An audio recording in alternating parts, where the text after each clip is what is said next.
चक्षुरुन्मिलितं येन तस्मै श्रीगुरुवे नमः। श्रीचैतन्यमनोभीष्टं स्थापितं येन भूतले स्वयं रूप कदा मह्यं ददाति स्वपदान्तिकम्।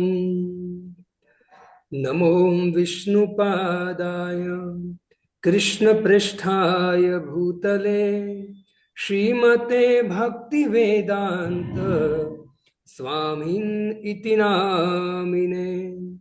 नमस्ते सरस्वती देवे गौरवाणी प्रचारिणे निर्विशेष शून्यवादी पाश्चात्यदेशतारिणे। जय श्री कृष्ण चैतन्य प्रभु नित्यानंद श्री अद्वैत गदाधर श्रीवासादि गौर भक्तवृंद। हरे कृष्णा कृष्णा कृष्णा हरे हरे, हरे राम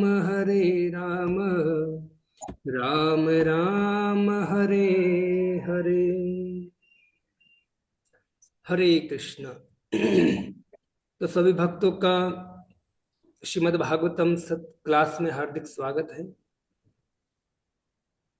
तो हमने कल श्रीमद् भागवतम का प्रथम अध्याय को समापन किया। प्रथम अध्याय के लास्ट में शौनकादि ऋषि मुनि ने प्रश्न किया कि प्रभु स्वाम काष्टा अधुनोपेते धर्म कम शरणं गत। कृष्ण स्वधाम उपगत, जब भगवान श्री कृष्ण अपने धाम में चले गए तो धर्म किसकी शरण में गया। तो कल हमने वो थोड़ा श्रवण किया था। तो कोई बता सकता है कल हमने क्या श्रवण किया था थोड़ा बहुत? हरे कृष्णा प्रभु जी। हाँ बताइए। धर्म जो है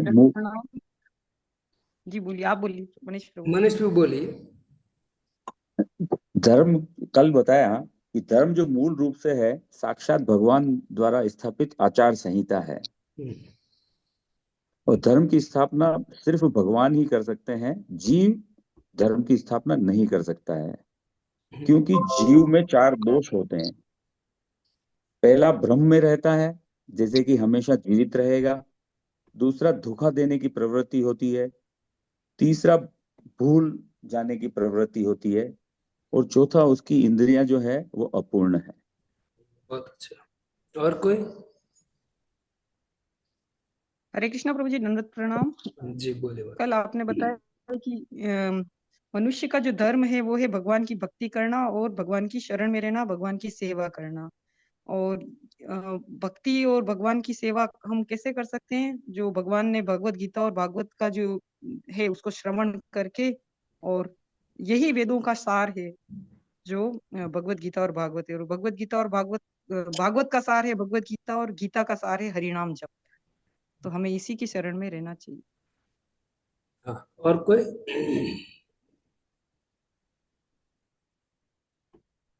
हरे कृष्णा प्रभु जी। हाँ बोलिए। कल आपने बताया था कि धर्म की स्थापना जो होती है वो आत्मा की तुष्टि के लिए होती है। शरीर के लिए जो होती है वो तो सिर्फ नीतियां होती है। बहुत अच्छा। ये जो जो भी धर्म की स्थापना होती है भगवान ने शास्त्र दिया है, उनका एक ही उद्देश्य है कि आत्मा सुप्रसिद्ध थी, आत्मा को प्रसन्न करना। मतलब जीव, जीव कौन है? आत्मा है। तो आत्मा की प्रसन्नता के लिए हर शास्त्र हमको आदेश देता है ना, न कि शरीर की वृद्धि के लिए या शरीर को सजाने के लिए नहीं, वो आदेश नहीं देता है ना? तो नश्वर चीजों के लिए बढ़ावा देने के लिए शास्त्र आदेश नहीं देता है। शाश्वत दिव्य जीवन की ओर हम बढ़े, इसके लिए शास्त्र का आदेश दिया गया है। ओके। और कोई बोलना चाहेगा? ये दो ही बोल रहे, दूसरे सब भक्त। हरे कृष्णा प्रभु जी। हाँ बताइए। हाँ, कली का युग धर्म प्रभु नाम संकीर्तन है। तो अन्य पंथ में जो धर्म होते हैं वो असत्य होते हैं। हाँ, मतलब भगवान ने जो दिया है, भगवान जो धर्म स्थापना करने आते हैं वही वास्तव में सनातन गिना जाएगा, है ना। बाकी जो अपने हिसाब से जो भी गढ़ लेते हैं तो उनको सनातन बोला नहीं जाएगा। उसको कोई पंथ भी बोल सकते हैं या कुछ और बोल सकते हैं, लेकिन उनको सनातन धर्म परंपरा नहीं बोल सकते हैं। ओके, और कोई बोल सकता है, कुछ बोलना चाहेगा कि आगे बढ़ूं मैं? हरे कृष्ण प्रभु।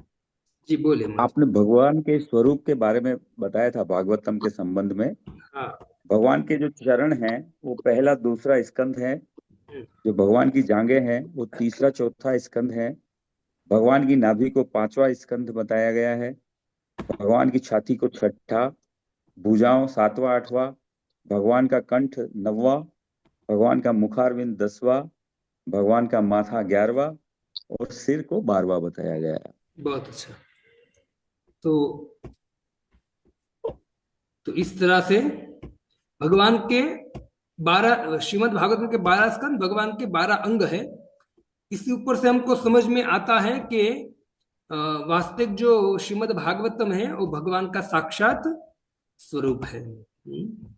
तो आइए हम आगे बढ़ते हैं।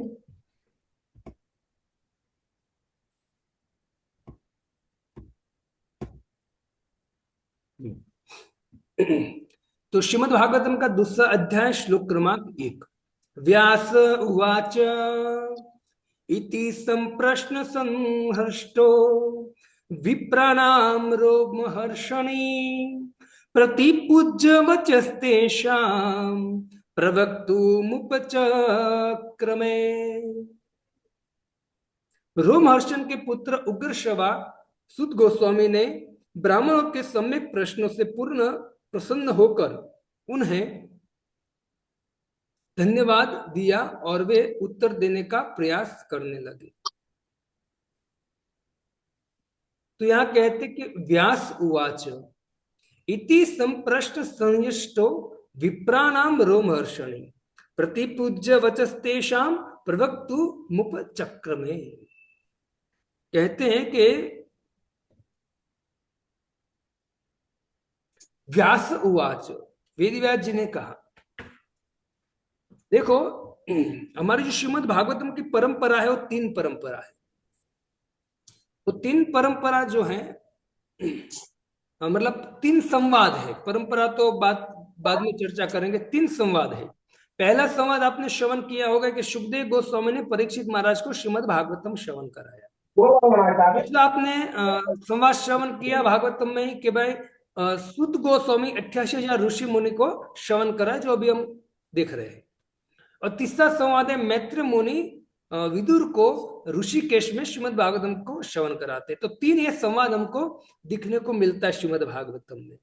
तो हमको एक प्रश्न होना चाहिए अपने आप में कि प्रभु वेदव्यास जी साक्षात भगवान है, भगवान की शक्ति है। तो कलयुग के जीव का उद्धार के लिए वही जो श्रुति में शास्त्र थे वो तो स्मृति, श्रुति में शास्त्र थे उसको स्मृति में करने के लिए वेदव्यास जी आए और वेदव्यास जी ने समस्त शास्त्र को लिपिबद्ध किया। तो प्रश्न हो सकता है कि जो वेदव्यास जी लिपिबद्ध किया वो किसका संवाद था इन तीनों में से? तो कहा जाता है कि जो संवाद था वो सुत गोस्वामी और 88,000 ऋषि मुनि के बीच में जो कथा हुई वही संवाद वेदव्यास जी ने लिपिबद्ध किया। इससे हमको 3 संवाद याद रखना चाहिए और इतना भी हमको पता होना चाहिए कि वेदव्यास जी ने कौन सा संवाद लिपिबद्ध किया है। देखो, इस प्रश्न वेदव्यास जी कहते हैं कि जैसे शौनक आदि ऋषि मुनि ने प्रश्न किया तो सुत गोस्वामी ने उनको तुरंत परिपूज्य वचस्तेषाम क्या दिया? उनको धन्यवाद दिया, परिपूज्य धन्यवाद दिया। चलो मैं आपको पूछता हूं कि सुत गोस्वामी ने धन्यवाद क्यों दिया उस श्रोताओं को? हरे कृष्णा प्रभु जी। बोलिए माता जी।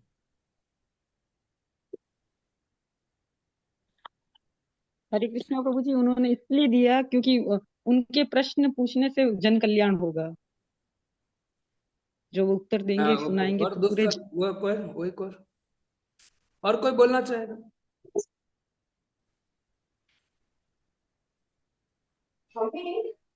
कोई जवाब देना चाहेगा?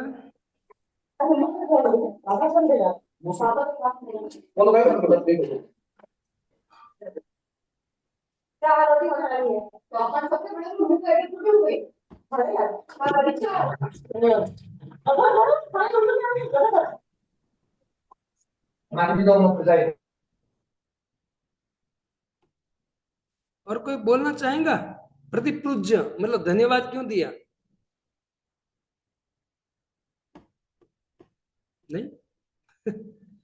ठीक है, आप लोग को बोलना चाहिए। आप लोग मौन रहने से क्या फायदा? कुछ आप श्रवण कर रहे हो, उसका जवाब भी आपको देना चाहिए, प्रयत्न करना चाहिए धीरे धीरे।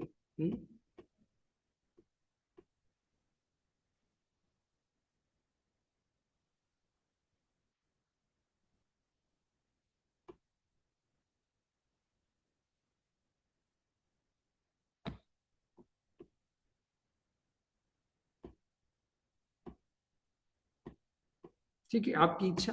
मैं तो आपको ध्यानपूर्वक श्रवण करके ऐसे प्रश्न का जवाब देना चाहे, जिससे हमारा ज्ञान बढ़ता है और भक्ति भी बढ़ती है इससे। तो कहते वचस तेषाम, उसने धन्यवाद क्यों दिया? क्योंकि जो सुत गोस्वामी को जो शौनक आदि ऋषि मुनि ने प्रश्न किया, वो प्रश्न 6 प्रश्न किया, तो 6 के 6 प्रश्न उनको भगवान के लिए किया था, भगवान की कथा श्रवण करने के लिए और भगवान की भक्ति प्राप्त समस्त जीवों को हो, इससे उसने प्रश्न भगवान के लिए प्रश्न किया था। इससे भगवान के लिए प्रश्न करने के कारण सुत गोस्वामी बड़े प्रसन्न हो गए और उसने उनको क्या बोला? धन्यवाद दिया। क्यों? क्योंकि भगवान के विषय में प्रश्न था। और जैसे ही उसने प्रश्न किया तो सुत गोस्वामी प्रसन्न हो गए और प्रसन्न होकर ऋषि मुनियों ने जो प्रश्न किया उनका जवाब देना चालू किया। तो जब जवाब देना चालू किया तो जब शुरुआत कर रहे हो तो शुरुआत में क्या होना चाहिए? जब हम कोई भी कार्य शुरुआत करते हैं तो क्या होना चाहिए, बताइए? प्रभु जी, गुरु को प्रणाम करना चाहिए। और कोई?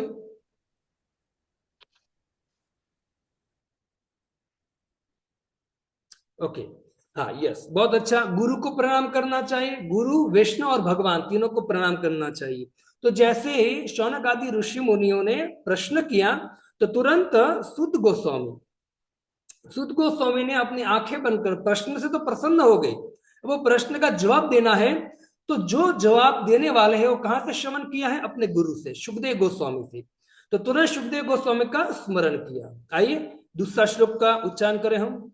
सुत उवाच यं प्रवञ्चमनुपेतमुपेत कृत्य द्वैपायनो विरह कातरया जुहाव पुत्रेति तन्मयतया तर्वोऽभिनेदु तं सर्वभूतहृदयं मुनिमानतोऽस्मि। कहते हैं कि सुत उवाच, सुत गोस्वामी ने कहा। सुत गोस्वामी कौन थे? तो कहते हैं सुत गोस्वामी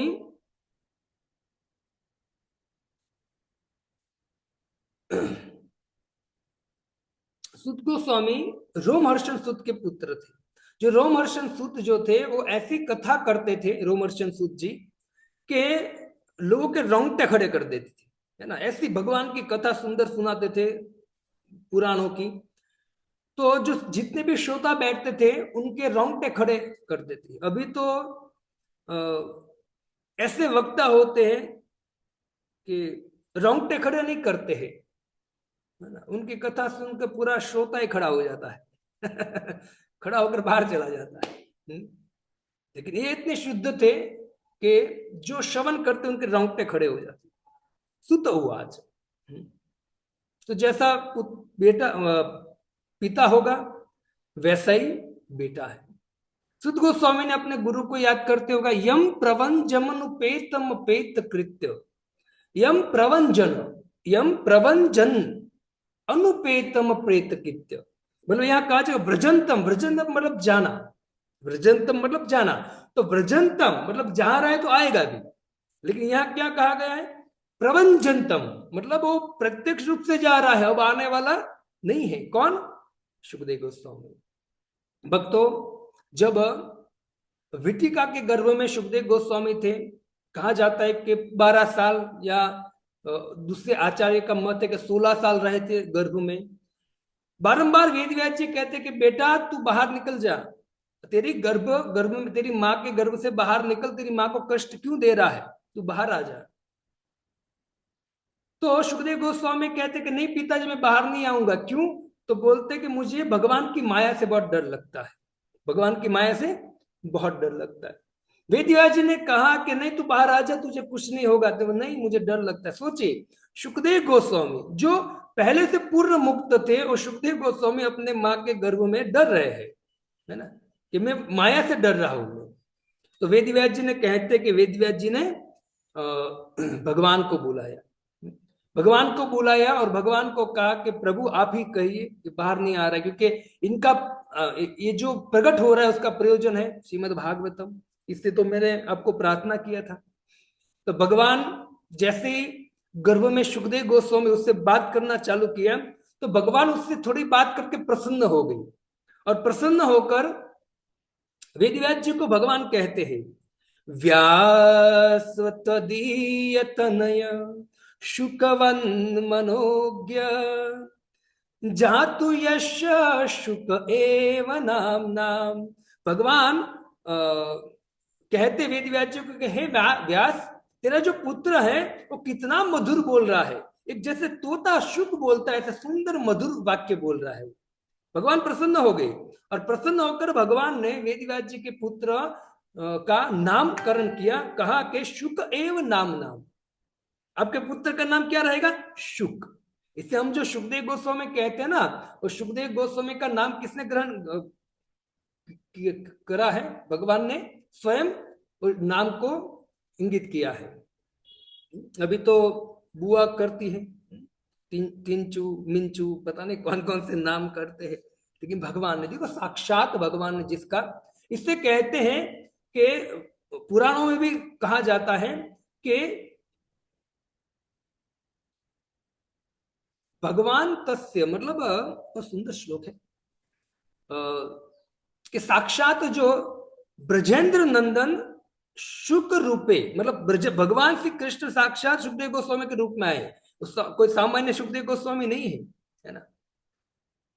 नंद नंदस्तु शुकोयम रूपो अस्ति, स्वयं नंद नंदनस्तु शुकोयम रूपो अस्ति, ये श्लोक है ना। स्वयं भगवान है ऐसा समझो आप देखिए, जब सुखदेव गोस्वामी को आप वर्णन सुनोगे सुखदेव गोस्वामी का, तो सुखदेव गोस्वामी इतने सुंदर लगते हैं कि आप समझो कि सामने भगवान खड़े हैं, इतने सुंदर लगते थे। घुंघराले बाल थे, आकाशी कलर का उनका शरीर था, सुंदर गले में तीन तीन रेखा थी, बहुत सुंदर लगते थे सुखदेव गोस्वामी। तो कहते हैं कि व्रजंतम, जैसे विटिका के गर्भ से बाहर निकले तो तुरंत सुखदेव गोस्वामी तुरंत भागे वहां से जंगल की ओर। इससे हमको पता चलता है, यम प्रवंजमनुपेतम प्रेत कृत्य द्वेपायनो विरह कातर या जुहाव। और जैसे सुखदेव गोस्वामी भागे जंगल की ओर, अब विचार कीजिए, कोई भी बच्चा है सामान्य, जैसे माता के गर्भ से प्रकट होता है ना, तो उनकी सेवा में बहुत लोग को लगना पड़ता है। वो मिनिमम 2-3-4 साल, 3-4 साल तक तो वो किसी और पर ही आश्रित रहता है, वो कुछ कर नहीं पाता है। लेकिन देखिए ये सुखदेव गोस्वामी जैसे ही माता के गर्भ से प्रकट हुए, तुरंत बड़े होकर चलने लगे। ये दिव्य, ये कोई सामान्य व्यक्ति नहीं। इससे कहा गया सुखदेव गोस्वामी जन्म से दिव्य थे, अभी प्रभुपाद जी कहेंगे। इसे सुखदेव गोस्वामी जैसे भागे जंगल की ओर, तो द्वेपायनो विरह कातर या जुहाव। द्वेपायन भगवान वेद व्यास जी उनके पीछे दौड़े, हा पुत्र हा पुत्र हा पुत्र, पुत्रे तन्मयतया, है पुत्र है पुत्र, पीछे दौड़े और पीछे पीछे दौड़े। अब पुत्र तो इतना मुक्त था, उसको कोई लेना देना नहीं था, कोई थे, उनको एक ही व्यक्ति से लेना देना था, वो तो भगवान, बाकी किसी से लेना देना नहीं था सुखदेव गोस्वामी का। इससे पिताजी कितना भी चिल्लाएंगे वो वापस आने वाले नहीं है। तो कहते द्वेपायनो विरह कातर, कातर भाव से पुकार रहे। क्या पुकार रहे हैं? पुत्रेति तन्मयतया, पुत्रेति तन्मयतया, पुत्र पुत्र पुत्र। लेकिन सुखदेव गोस्वामी रुके नहीं। भक्तों, सुखदेव गोस्वामी ने तो जवाब नहीं दिया, तो किसने जवाब दिया? तरवो भी नेदु, जो वृक्ष है, वो वृक्ष ने जवाब दिया कि हे वेदव्यास जी, छोड़ दो, आपके पुत्र को जाने दीजिए। क्यों? स्तम सर्वभूत हृदय मुनिमान तुस्ति, ये बड़े बड़े मुनि और समस्त जीव के हृदय को जानने वाला है, और समस्त जीवों का हृदय को परिवर्तन, चेतना को परिवर्तन करने के लिए इसका जन्म हुआ है। ये आगे जाकर भगवान की कथा का, भगवान के सिद्धांतों का प्रचार करेगा और समस्त जीवों का कल्याण करेगा, इसको जाने दीजिए। कौन बोला? वृक्ष बोले। तरवो अभिनेद, कृपा कीजिए। और आप यदि एक आचार्य तो कहते हैं कि वृक्षों ने वेदव्यास जी को बोले, वृक्ष वृक्ष जो वृक्ष है वो भी जीव है। वृक्ष जो है वो वेद की वाणी बोल रहे हैं। अभी तो मनुष्य है, मनुष्य ने भी नहीं बोल रहा है कुछ, है ना। मनुष्य वेद की वाणी नहीं बोलते, वृक्ष बोलते हैं कि प्रभु आप जाने दो उनको। और दूसरा, हमारा इतना भाग्य होगा कि जंगल में जा रहे सुखदेव गोस्वामी, तो निश्चित हमको उनका संग मिलेगा। कितनी सुंदर बात कह रहे हैं। इससे प्रभुपाद जी तात्पर्य में बस कहते हैं,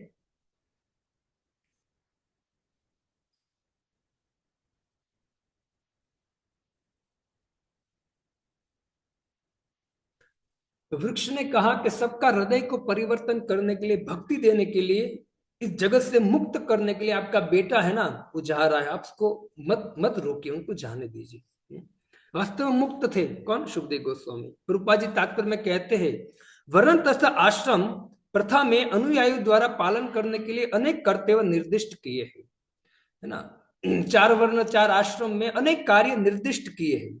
ऐसे कर्तव्यों में निर्देश है कि वेदों का अध्ययन करने वाले जिज्ञासु को प्रामाणिक गुरु के पास जाकर अपने को शिष्य के रूप में स्वीकार करने की प्रार्थना करनी चाहिए।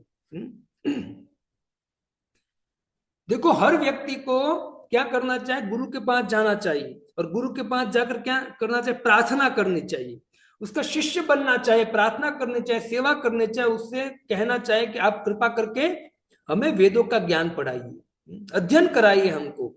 इस सब का कर्तव्य है कि गुरु के पास जाना चाहिए।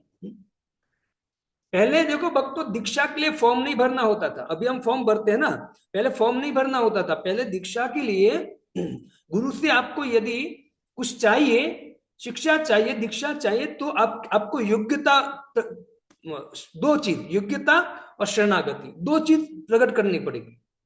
और इसे तुरंत गुरु उनको शिक्षा नहीं देता था।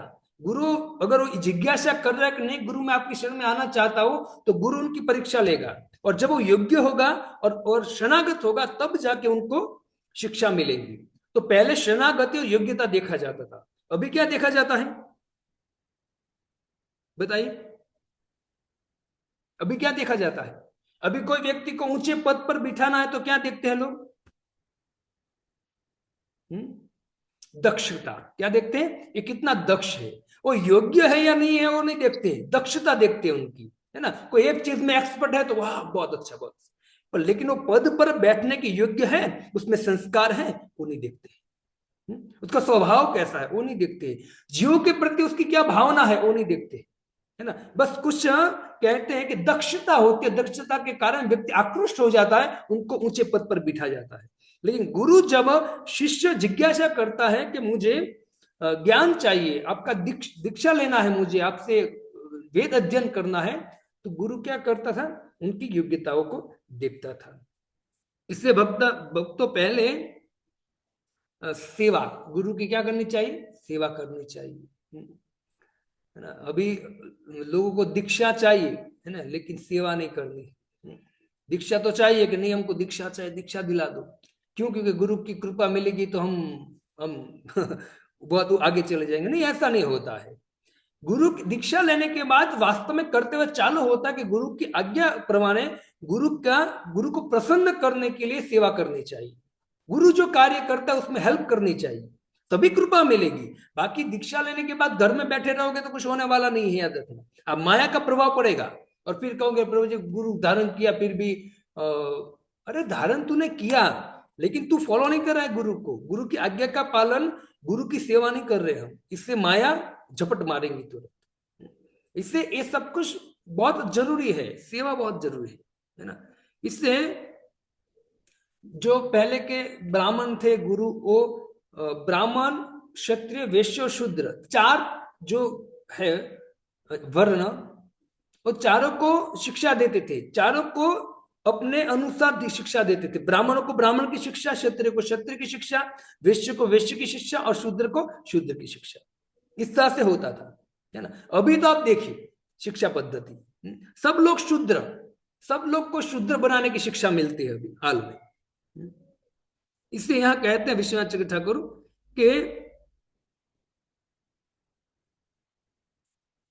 गुरु के पास जाकर अपने को शिष्य के रूप में स्वीकार करने की प्रार्थना करनी होती है, जो प्रामाणिक गुरु अथवा आचार्य से वेदों का अध्ययन करने के लिए सुयोग्य है। जनेऊ यज्ञ पवित्र उनका प्रतीक है। जो व्यक्ति गुरु के पास जाता था तो उनको क्या मिलता था? जनेऊ। और जब जनेऊ पहन के शिष्य बाहर निकलते तो पता चल जाता था कि किसी के गुरुकुल में गुरु के पास से शिक्षा ले रहा है, या शिक्षा लेकर वो पास हो गया है ना। वो उनका क्या होता था? प्रतीक होता था, प्रतीक। तो अभी हमारे इस्कॉन जो परंपरा में है उसमें भी यही होता है ना। अभी गुरुकुल बहुत सारे हैं, और दूसरा जो गृहस्थ भी है या कोई ब्रह्मचारी है, वो भी जब व्यक्ति धीरे धीरे आगे बढ़ता है भक्ति में, और आगे बढ़ने के बाद उनको हरिनाम दीक्षा मिलती है, पहला स्टेप। हरिनाम दीक्षा के बाद उनको क्या मिलता है? धीरे धीरे फिर 3, 4, 5 साल पे योग्य बन जाता है। जो अथॉरिटी उनको बोलता है कि नहीं योग्य है, तो अथॉरिटी उनको गुरु के पास लेकर जाता है और उनको ब्राह्मण दीक्षा दिलाता है। तो 2 दीक्षा बहुत जरूरी है। तो कहते हैं कि यज्ञोपवित्र उनका प्रतीक था। इससे सुखदेव गोस्वामी ने ये कुछ यज्ञोपवित्र संस्कार कुछ नहीं किए थे। क्यों नहीं किए थे? क्योंकि वो पहले से मुक्त पुरुष थे, है ना। इससे कहते हैं कि बिना संस्कार के कोई संस्कार है, 16 संस्कार आते हैं, उसमें कोई संस्कार नहीं, बस वो भागे जंगल की ओर, लेकिन थे सभी प्रकार से योग्य। क्यों? क्योंकि वो पहले से मुक्त आत्मा थे।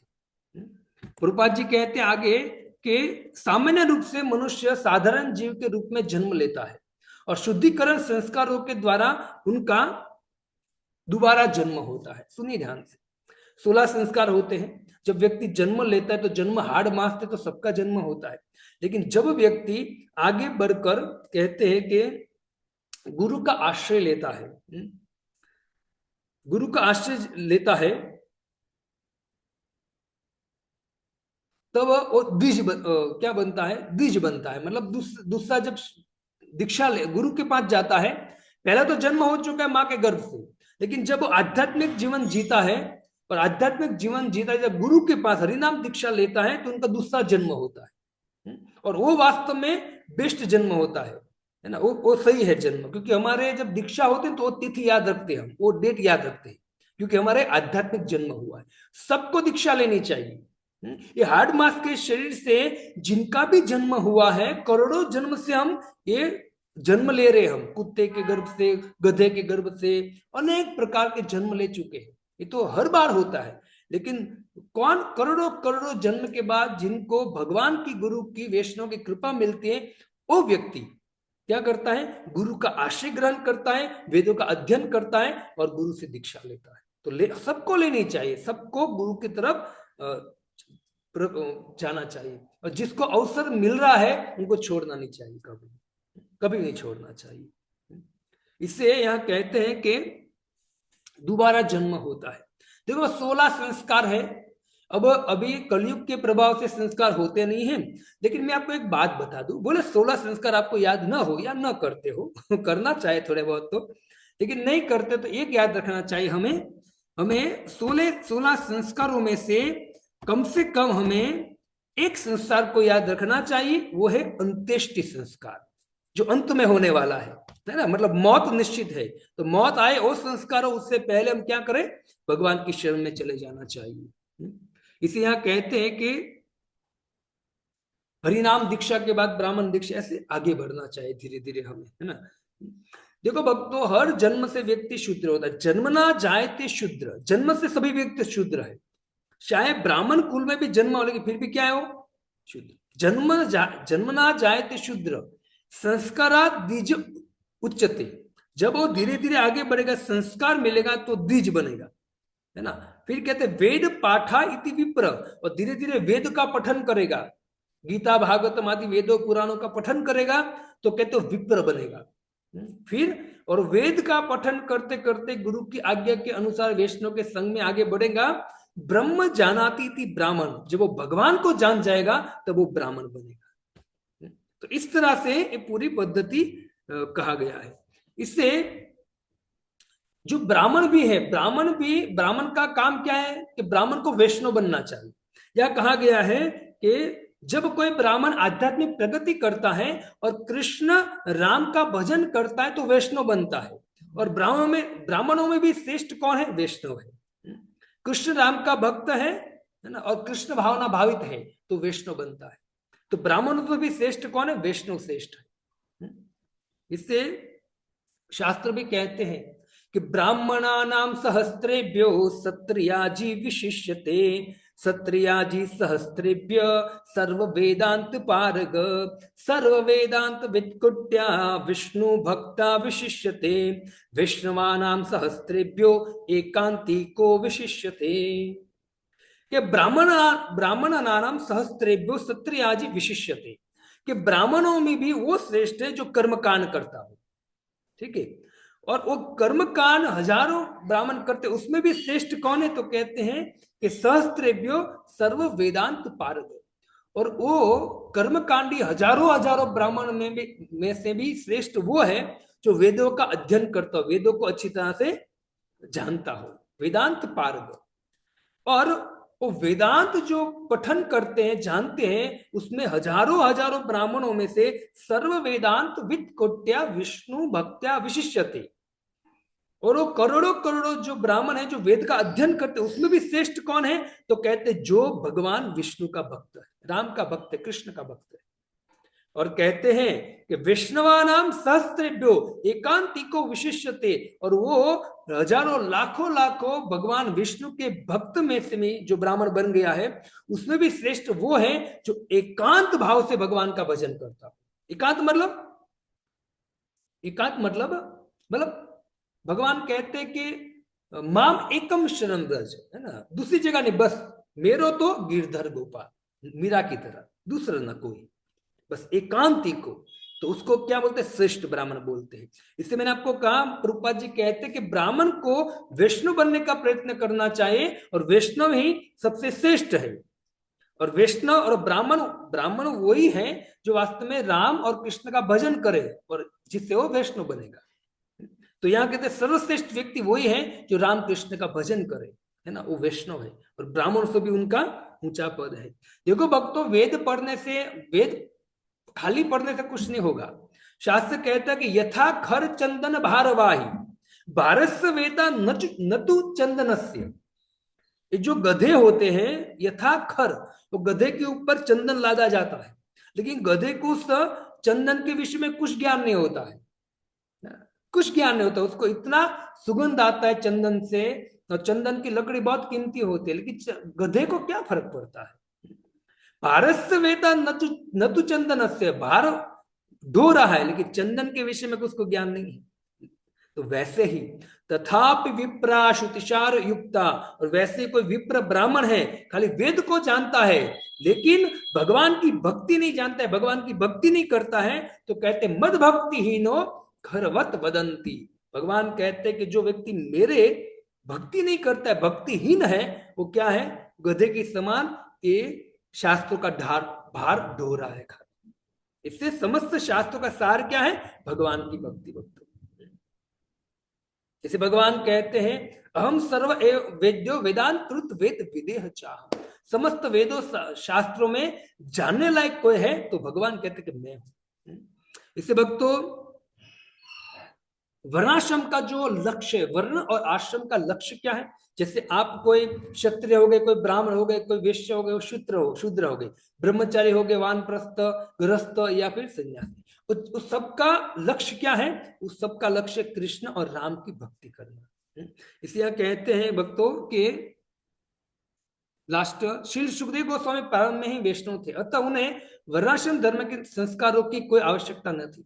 वर्णाश्रम धर्म का चरम लक्ष्य परिष्कृत मनुष्य को भगवान के शुद्ध भक्त या वैष्णव में बदलता है।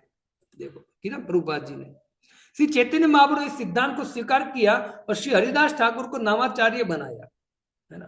देखो भक्तों, कोई व्यक्ति जन्म पूर्व जन्म से कोई ब्राह्मण नहीं होता है। वो व्यक्ति जन्म लेते अपने योग्यता के कर्म के द्वारा ब्राह्मण बनता है।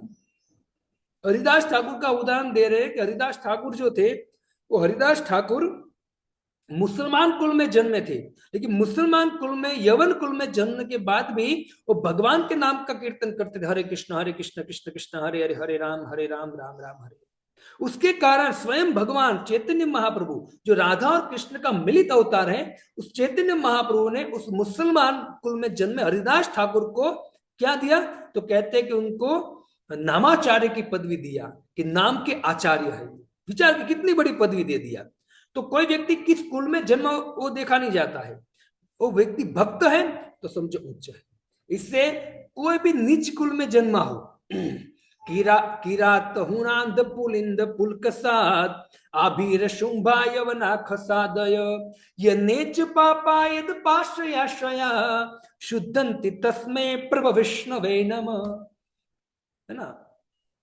कहते हैं कि कोई भी, है ना, किरात हून आंध्र पुल पुलिंद पुलकसाद, कोई भी नीच कुल में जन्मा हो, लेकिन यदि भगवान के भक्तों का उनको संग हो जाए और भगवान के भक्तों का संग करते करते भगवान की कथा, भगवान के उपदेश को श्रवण करते करते वो भक्ति में लग जाए ना, तो वैष्णव के संग में नीच कुल का व्यक्ति भी एकदम ब्राह्मण से भी श्रेष्ठ बन सकता है। जैसे श्रील प्रभुपाद जी ने विदेशी लोगों को श्रेष्ठ बना दिया है। इससे भक्तों, शरीर को मत देखिए, है ना। जो व्यक्ति भगवान की भक्ति में लग जाता है, वो कोई भी कुल में जन्मा हो, कोई भी कार्य करता, उससे कोई फर्क नहीं पड़ता है। भगवान का भक्त कर रहा है तो वास्तव में बहुत श्रेष्ठ है। वो एक कौन समझ सकता है? वो भगवान के भक्त समझ सकते हैं, ये शास्त्र कहता है। इससे भक्तों हमें तो मतलब सुध गोस्वामी ऐसे अपने गुरु सुखदेव गोस्वामी को प्रणाम करते, जिसने कोई संस्कार नहीं किया। क्यों नहीं किया, है ना, कोई भी संस्कार नहीं है, इससे नहीं किया क्योंकि वो पहले से मुक्त थे। और ऐसे में सुखदेव गोस्वामी मेरे गुरु को मैं प्रणाम करता हूं। तो शुरुआत में सुध गोस्वामी ने अपने गुरु को स्मरण किया, है ना। और जब गुरु को स्मरण करता है और गुरु के आदेश अनुसार कोई कार्य होता है ना, तो जो भी कार्य करते हो सफल जाता है। इससे भक्तों, हम भी गीता भागवतम पढ़े तो गुरु प्रभुपाद जी को, गुरु को मंत्र बोलना चाहिए, प्रभुपाद जी को प्रणाम करना चाहिए और फिर शास्त्र का अध्ययन करना चाहिए। अपनी जड़ता को शांत रखिए। जड़ता हमारी जो है ना, ऐसा क्यों नहीं, हमको क्या बनना है? सॉफ्ट। कोई भी हम कार्य करते उसमें सफलता असफलता भगवान के हाथ में। हमको क्या करना? लगे रहना है, लगे रहना है, लगे रहना, निराश नहीं होना है। हम निराश क्यों हो? हमारे हाथ में नहीं है। हम निराश हो गए तो समझो हम यही मानते हैं कि भाई हमारे हाथ में है सब कुछ। नहीं, भगवान के हाथ में। हम क्या करेंगे? भगवान की सेवा का पूरा प्रयत्न करेंगे, प्रचार करने का प्रयत्न, भगवान को प्रसन्न करने का प्रयत्न करेंगे, वैष्णव को प्रसन्न करने का प्रयत्न करेंगे, बाकी सब भगवान के हाथ में छोड़ देंगे। तो ऐसे हम दृढ़ता से भक्ति करें। ठीक है, समय हो गया है। हरे कृष्णा कृष्ण कृष्ण हरे हरे, हरे राम राम राम हरे हरे। श्रील प्रभुपाद की जय। कल सुबह फिर मिलेंगे। हरे कृष्णा।